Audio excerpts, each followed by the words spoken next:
I used SurveyMonkey to make my survey to send to people, and you just have to hit this create survey button up here. And since I already had all of my questions and answers typed out here, it was actually super quick. I just had to copy and paste them in. There was an option to just have them already done. So I did that, and it took me about a minute to make. But then it brought me to here, and this is where I can see a summary of my survey. And then right here is where you can change like the design and layout and the color and everything.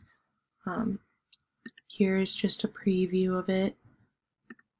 Then collect responses. I turned on a web link and I sent it in messages, but you can also email or use Facebook, and it has it all set up nice and easy right here. And then if you go to analyze results, you can see every individual question and their answers broken down for you.